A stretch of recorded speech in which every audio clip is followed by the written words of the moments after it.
Hello, long time no see. Has plenty of reasons why, but long story short, things will change a little bit for me, and also I have been working on cars. You've seen probably that I put out a video about a Defender, how I rebuilt it, or just did a run through, and a couple of other things, and that's a little bit like where it's heading for me in terms of like just building those things. I'm also going to move, and the last year has been quite up and down and stressful, and it is still the case. But the main thing that I wanted to talk about is how to stay warm in cold weather. So, a friend of mine, he struggles quite a bit currently with having problems with his hands. I actually do too. Um, Currently, I actually this hand is a little bit swollen. It's because I have been working under a car, having constantly oil and all kinds of other shit on my hands. And when you do that to -10, -20 degrees, it's gonna have an impact on you, um, for the good and never for the good or for the bad, but you kind of have to deal with it.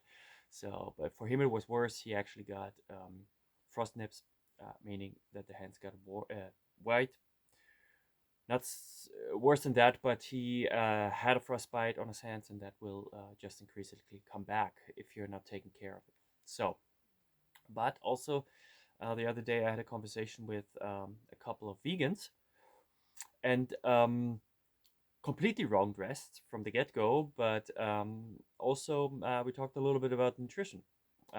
Since I have been living in a tent for 5 years, um, granted, the summer is great, winter is rough. So this is my story. Uh, no, so the first thing that you have to know about is if you want to keep your hands warm, you got to keep your core warm. That's the starting point. And also, when you're dealing with your hands a lot of times, you got to keep your legs warm. So that means, for one, currently I have about 5 layers or something on. All merino wool keeps you warmer.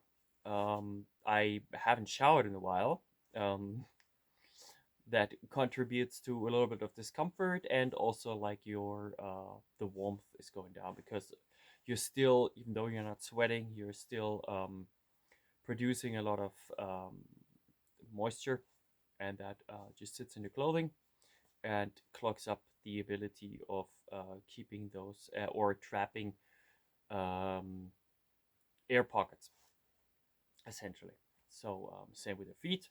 You know, when you're wearing your wool socks for like a week straight, they're gonna be full of sweat, and water doesn't really produce a lot of warmth, and there's no air pocket to be had. So that is one thing. Um, but the main thing is, if you want to keep your core warm, dress accordingly. Not too much that you actually start sweating, but just having a couple of layers of warmth to keep your core warm. Um, and then your hands can stay warmer. So if you're undressing, like if you're underdressed and your legs are getting cold, your hands most likely going to get cold pretty soon too. The advantage with the feet is that you're still moving. So if you have boots that are flexible, you can actually activate your blood flow and keep those feet warmer. With the hands, it's a little bit more problematic. If you're not doing something with them and constantly engaging, um, they're going to get colder. So, in order to have the ability to keep your hands, um, wear more core and also a little bit more on the legs. So, the important thing is wear a couple layers, keep your feet warm, keep your legs warm. Thus, your feet should stay warm as well. But it comes with a caveat. Because right now I'm actually wearing quite thin shoes because I'm constantly moving. So I'm not wearing thick boots right now because otherwise I would start sweat like crazy. I have the ability to withstand that because also like my shoes are quite flexible, so I can engage my blood flow. But if you're wearing stiff boots, the opposite will happen.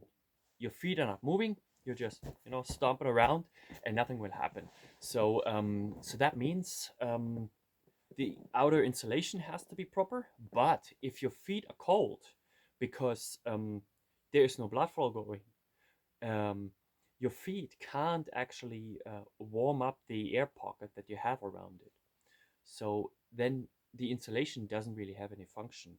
That's why you would use whatever heating device you can have, like those little heating pouches or what have you. So because your foot is not able to do that, like for skiing, for example, like that makes sense. If you're going up the lift, your feet are just like trapped in the fixed boot. You can't move them. Then it kind of makes sense to have heat pouches in there. Otherwise, it doesn't really make sense because you can actually activate your feet by yourself by just moving around. But if you wear the stiffest boots you can have, then you really need to curl your toes, try to activate it like this, or do exercises, just bend your knees, doing some exercises and whatnot, and that can actually help you.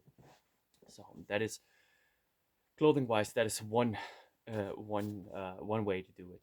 So, but another really important part is nutrition. We all know, like when we're stressed, um, we can get colder as well.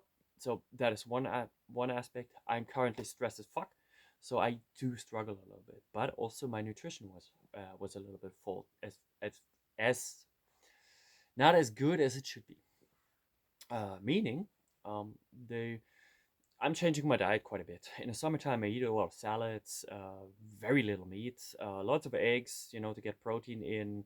Still, still cheese, but cutting down on butter because I don't need the amount of fat that I would need in the wintertime. In the wintertime, that obviously flip flops. Lots of butter, lots of cheese, um, less eggs because they freeze up.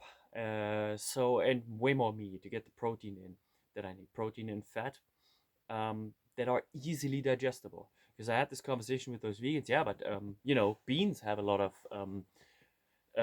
protein. Yes, they do, but they also come with a lot of fiber, and fiber is very hard to digest.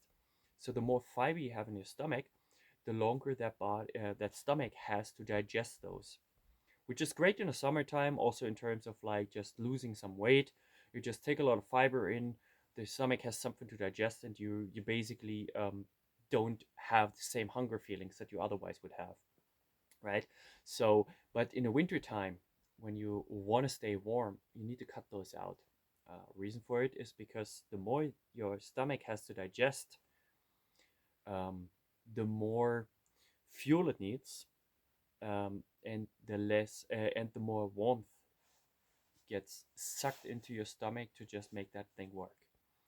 So that means all your warmth that you're trying to create otherwise is gonna get sucked to your stomach, and your limbs are getting cold in the process. So that means the less fiber and the less heavy things that you can put on your stomach, the better it is. So, meaning you need protein that is actually easily digestible, a lot more fat, because your activity level usually goes down as well, in the sense of like uh, aerobic and anaerobic state. Meaning, like if you're in an anaerobic state, you burn way more carbs. If you're cutting that down, like for me now, like I'm doing a lot of like chores that are like low maintenance in terms of like heart rate going up, uh, meaning I have to rely way more on fat burning and solid protein intake rather than actually carbs. If you're going on an expedition, that is a little bit different because then you need a little bit more. You still need carbs, but you can dial that down a little bit to ease your stomach and your digestive system.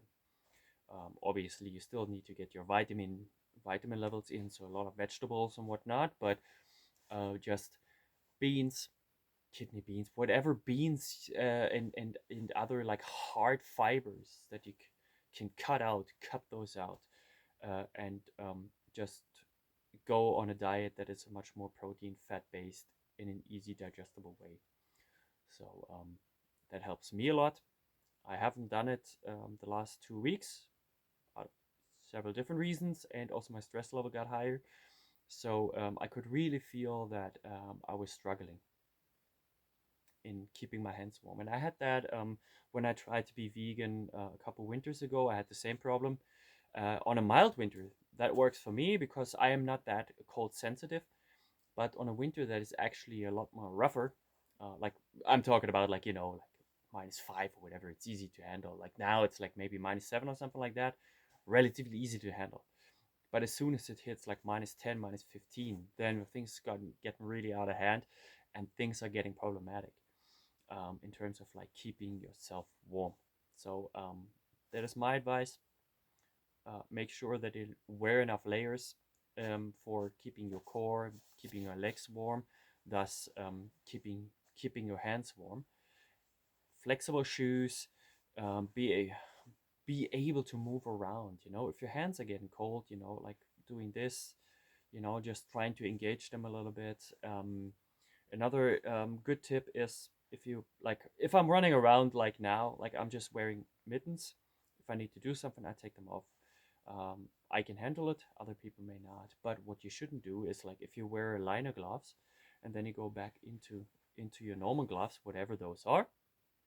Mittens are always keeping your hands warmer than finger gloves. It's because all your hands are together, so it helps a lot.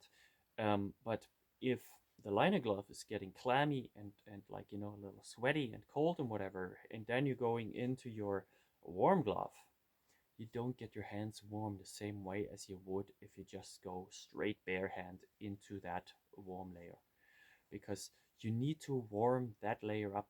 Like, all the insulation that is somewhat trapped in here needs to be warmed up by your hand. So if your hand is cold, um, that layer can't get warm. So you need to do whatever you need to do with sit-ups, whatever you do to get your blood flowing and get those hands a little bit warm and get them inside. What you can do is, like, when it's really hard, open up your jacket, put your hands between your pits. That's usually quite a warm place. Warm up those hands and then go back into your glove, just to make sure that you're getting some sort of a layer of warmth in there, and warm up that insulation that you have in the gloves. It's the same with the shoes. If you have a buddy together and your feet are going, put those fucking feet in his armpit. Best way to do it. Out of the shoes, and don't ever do that shit. If you have a fire going, put your put your shoes, like, you know, put your whole shoe in the fire. Never works. I had plenty of tourists doing that. No, take the shoe off, put your foot straight towards the fire, not in the fire, but towards the fire. Warm up that foot, and then go back into your shoe. Because otherwise, the only thing you do is melting rubber, and you're never going to get that layer of heat going there, like in your shoe. You know, that just doesn't work.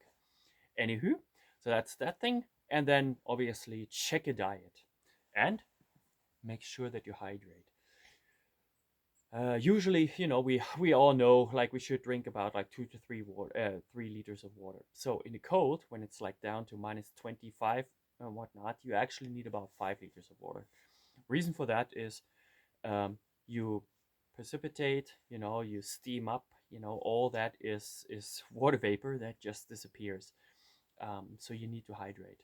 And no, not with coffee, but actually with water. So I usually try to drink 2 to 3 liters of just water, and then I, you know, like, I drink like some coffee or whatever on top of it. I um, when I'm eating my morning muesli or whatever, you know, there's milk, like, you know, oat milk or whatever it is, like, just to add to it. So but I'm trying to drink about 3 liters of water. It depends a little bit. Like, if I'm really doing something, then I drink more, but that's about it. You know, it's like, hydrate, get your vitamins in order, make sure that your stomach is not digesting overly complicated complicated things, and yeah, stay in motion otherwise. Also a good tip. Okay, I hope this helps. Um, Maybe a little bit of rambling, but that's just my experience of things, you know. So I can just try to transfer that over to everybody who needs to know, you know.